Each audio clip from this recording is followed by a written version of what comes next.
Hey y'all, it's the first day of work. Well, I don't know if it's really work. We got a little bit more time. Like we got to do some more work on the computer, I guess. And then I'm missing some information. And the place I'm supposed to go get my other information from to bring it here, um, you know, um, they um I can't go on further until I get the other piece of the information that I need to continue my job or continue where I'm working at. And the place I'm supposed to go to, it was closed, so I couldn't even go there. So, I'm really waiting on that. But I really wanted to start this video. It's day 7 now. I figured it out. And I also got help, from guidance on YouTube and other places and other things as an info, and just constantly looking out to reach out and constantly looking, because, I'm like, from spirituality, I'm in my root chakra. Honestly, being honest, I'm in my root chakra because I'm off survival mode right now, and I'm doing pretty good. I'm accepting the fact that I'm in survival mode. I'm not knocking it. I'm sleeping in my car. You can see clothes. That's my pillow over there section over here. I'm over here in the reading section. you know, I had my food. You see what I ate yesterday. Today, all I got now is I don't got no more pretzels, no more vanilla wafers, no more bag of chips, none of that. All I got now is bread and peanut butter. So I got peanut butter with bread on it, and I got a half a box of noodles. So it's about to get scary. But besides the bad news, the good news is I figured it out.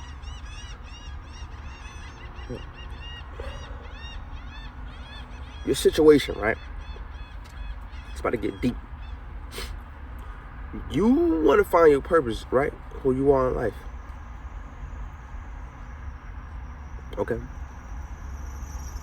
Okay, we are in the matrix. We are living in the matrix. Believe it or not, whether you want to believe it or not, we are in the matrix. And some of us are deep spiritual like people. Me, I know I'm one of them.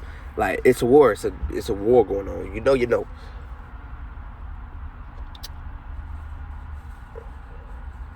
So being spiritual, money is not really important. We don't give a fuck about no material shit. We don't give a fuck about no money. You know what I'm saying? Some spiritual coaches, they rich as fuck, but they don't have nothing. Don't let that fly over your head now. The point is,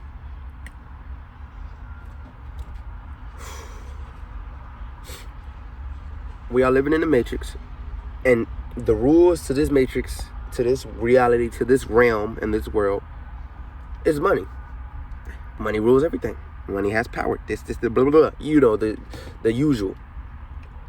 You have to have the basic needs, and I learned this from this dude. I'll go in this video, I'll put his name in the description, whatever.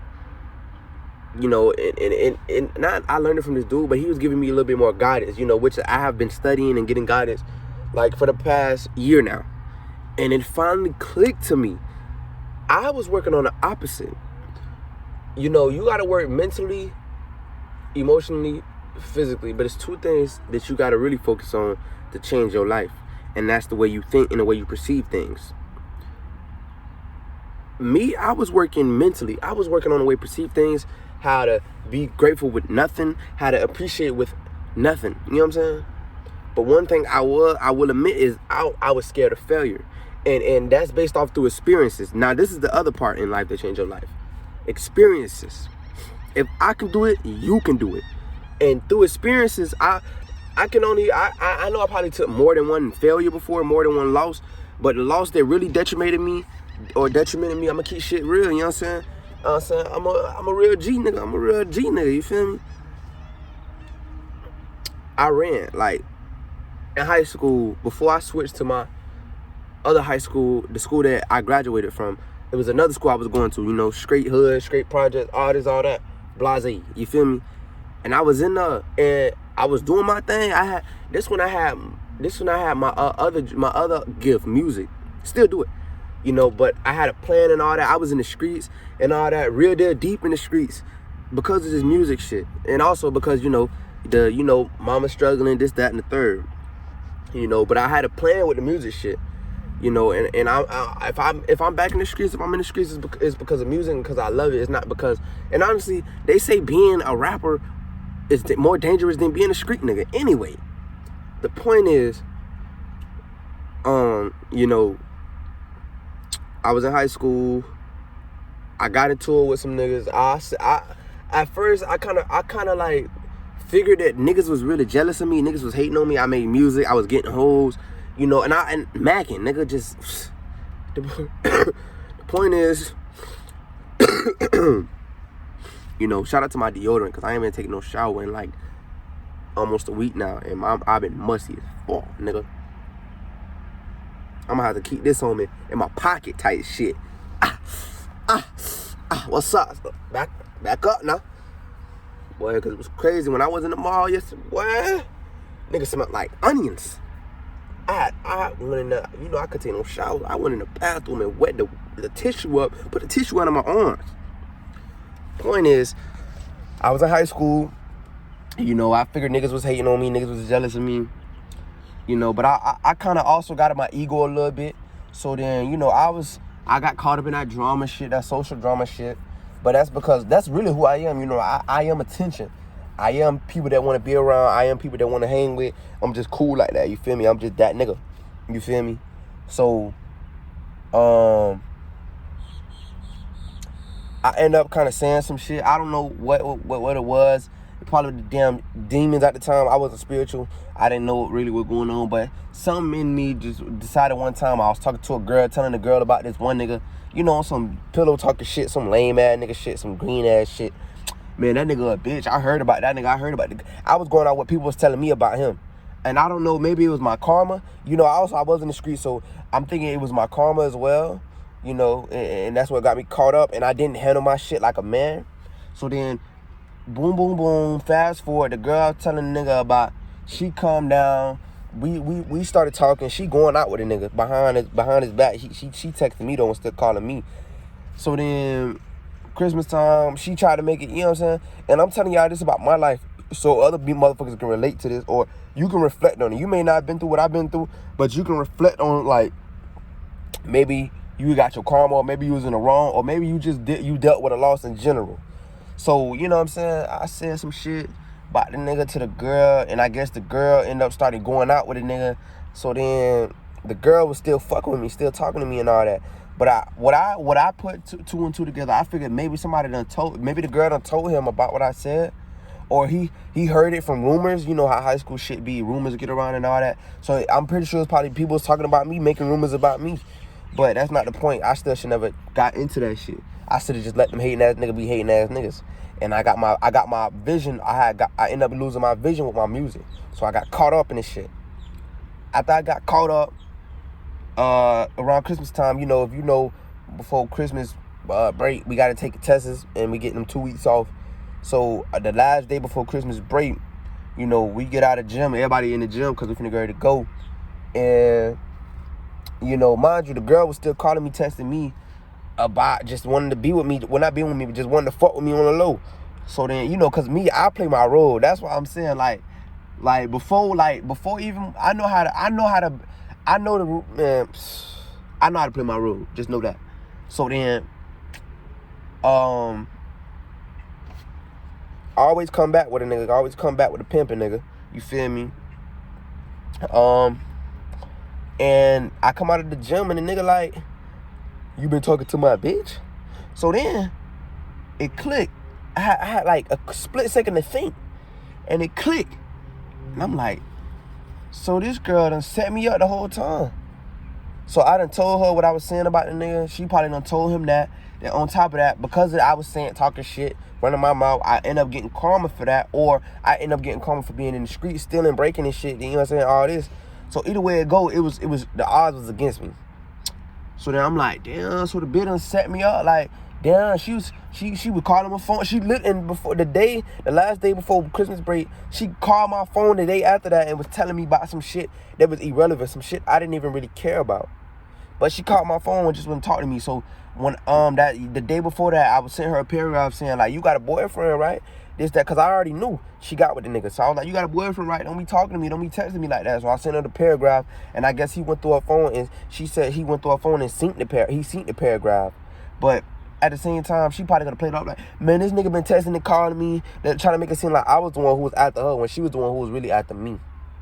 And because of who I was, and I was in the streets, and how I was doing it, and how I was moving, I was supposed to stand my ground and stand my reputation, protect my reputation, who I was, and my name. But I didn't do that. So it was all clicking. So it all clicked so quickly. You know what I'm saying? Man, this video already 10 minutes. It already clicked so quickly. I gotta get straight to the point. It clicked so quickly.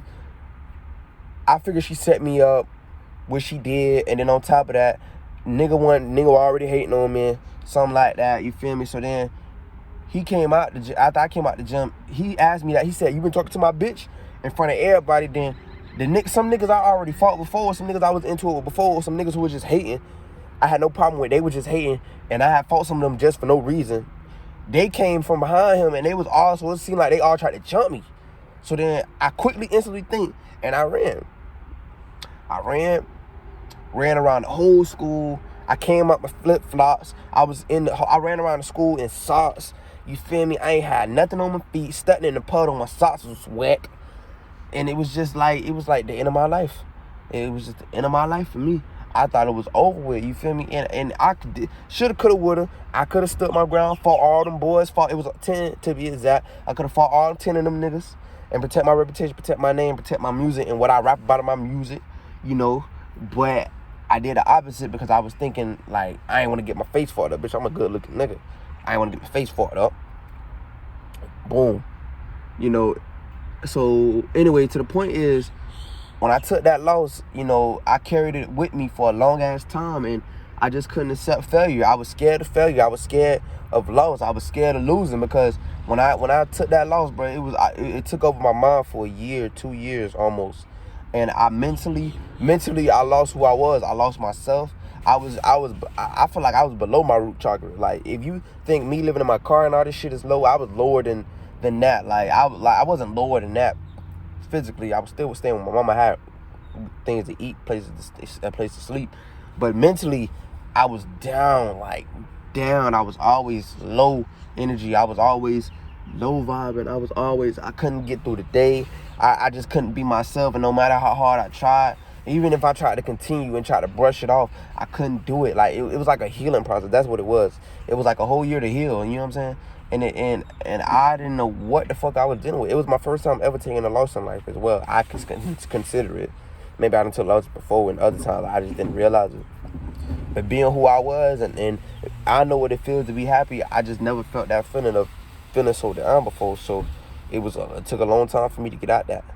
So because of that experience with life that I had, I didn't like, I couldn't accept loss. I couldn't take, I'm afraid of failure. I couldn't accept it, you know, and now I'm able to realize this and reflect this. So I'm going to learn how to accept failure more as a W, as more of a win. But I was just afraid, bro. Afraid for a long time. People, not my last girl, but the girl before that used to tell me I'm a loser. Other people used to tell me, nigga, you a loser.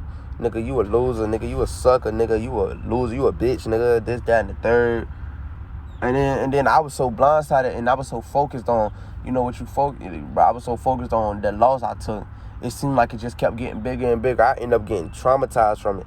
Like, I ended up kept looking back. Like, it got to the point where I was ready to just lose it all, ready to risk it all. Like if I would have seen all them boys again, I was ready to just lose it all, ready to just give it all. Nigga, I was ready to just throw my life away. I was ready to just get killed if them niggas wanted to kill me. Like, to the point, that's how, and in the streets, you never supposed to let somebody get in your mind, bro, because once they get in your mind, they have power over you. That's what happened. Got in my mind, bro. I started smoking weed way more, but it wasn't to the point where I was using blunts. I was putting weed in pens.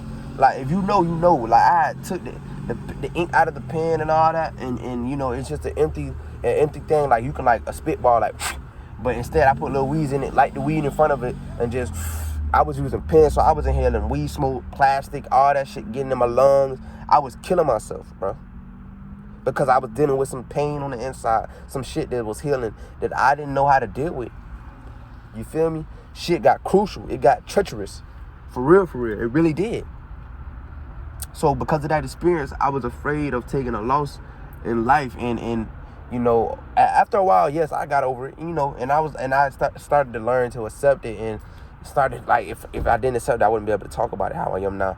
But I learned to accept it and be like, it was a reason that happened. It was a good reason. Because I also started, after that year of me healing, I became more spiritual. I woke up. I seen life for really what it was. I seen people that really was, people claim they was really rocking with me. They wasn't rocking with me. So I was able to get out of that level in life of thinking that, you know, depending on the society and world, I learned how to be happy within myself. And a lot of people can't do that.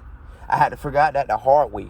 You know what I'm saying? But everybody get chosen a certain way. I got chosen because of that. So that had to happen. I end up loving myself, and because I love myself, I started saying fuck everybody else. Because once you love yourself, you don't gotta necessarily say fuck everybody else, but once you love yourself, you don't depend on nobody to get gratitude, to get approval or something like that. You don't need that once you learn how to love yourself. So I end up getting a lot of good from it, but I was still focused on the bad from it for a long time, you know.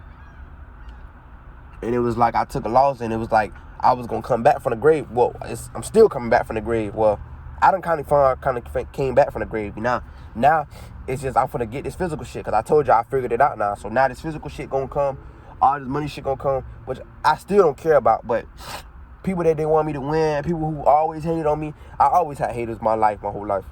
So this shit really gonna be back from the grave when they see this shit for real. But I figured it out now.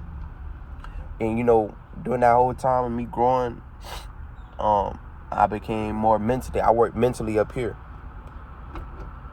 But mind you, I told you through my experience with life, I was affected. Now I'm going to work on learning how to take the ups. Well, the ups I know how to deal with, but the downs, the downs is really the ones that's really the good ones. The downs is really the W's. You think about it. But I figured it out now. And it's the small changes. I gotta, we gotta finish this computer work today and shit. You know what I'm saying? For me to work, or I might be working today, but I know my first day was Friday. But still, we still got some more computer work to do. So, I'm gonna go in there, and I'm gonna be in there early. I'm gonna go in there early. I ain't supposed to be there till 2. I'm gonna go in there and sit in there and do these small changes. And change this whole situation, or really might go in there and find an online shit, make money online while I don't have to even work here.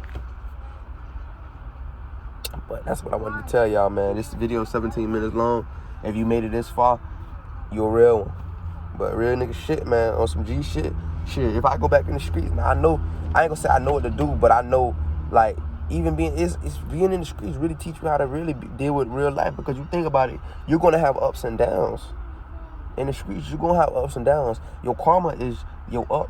Your karma is your down. And you gotta learn how to deal with that shit. It's just like real life. You're gonna have ups and downs. You're gonna have levels and roadblocks that you're gonna get to. And you gotta deal with them blocks and maneuver past them blocks. And if you don't wanna maneuver past them blocks, you're gonna be fucked. You're gonna be in that same situation, that same rut. So it's up to you to make them changes. It really is. It's up to you in the level, in the video game. It's up to you to get past the next level. You got to keep failing. You got to keep failing, and reflect on why you keep failing. Reflect on, damn, why I can't get past this level? Damn, maybe I need a team. Or no, better yet, I need to really do this alone and figure this shit out by myself and put the extra time in. You might got to put the extra time in and playing the game to figure out the level. Real shit.